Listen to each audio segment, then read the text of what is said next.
Hello and welcome to 5 Minute Math. Today we are looking at the TEKS tool number line. We are working with number pairs with a problem related to TEKS 5.8c, and we will solve it in 5 minutes or less.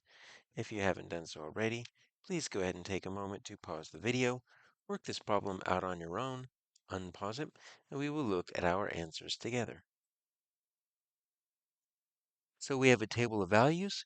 We simply need to find the graph that best represents this. There's a few different ways we could do this. We could turn all of these into ordered pairs if we want to.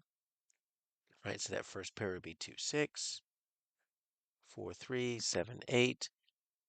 And then we could just find all the ordered pairs of the four answer choices. We could also take the four answer choices, put them into table of values.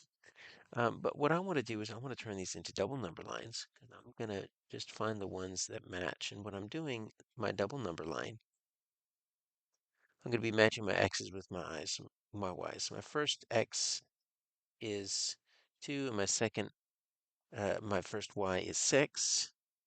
And it goes from 4 to 3.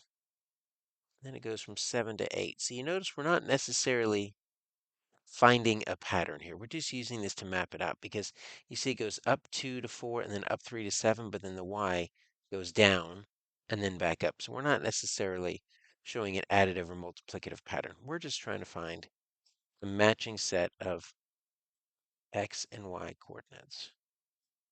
So let's do this. Let's make sure we've got our x in the bottom. Make sure that looks like a y. And so this first one is going to be 2. I'm going to go in order of the x's, right? So 2, 6. So that's looking good. I've got a 4, 8. All right, so that's the problem right there. Needs to be 4, 3. And then my 7, 3 is also a problem.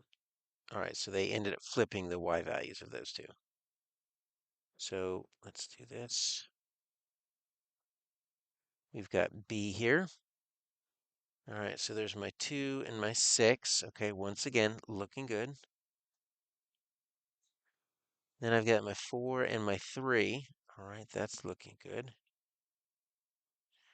Then I've got my 7 and my 8. All right, so we see here B looks pretty good because look what I've got. I've got 2, 6, 4, 3. Remember, your x value always goes first.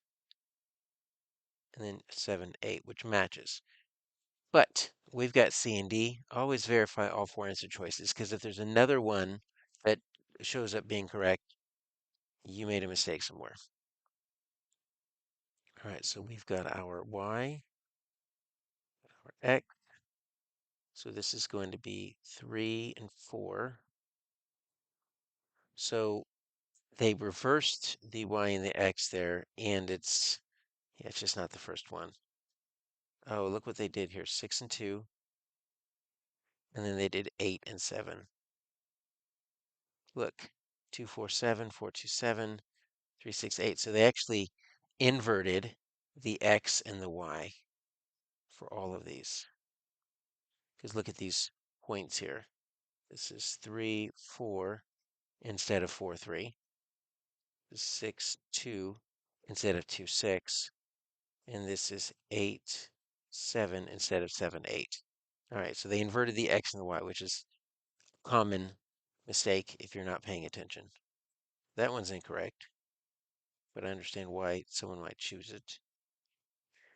Now we're going to check this last one. All right, so 2, 3 is already out.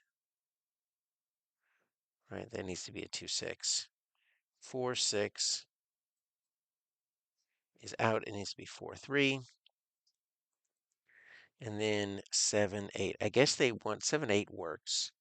I guess they wanted an answer choice in which someone might want the numbers to be in order. It's not really a straight line. It kind of curves like this.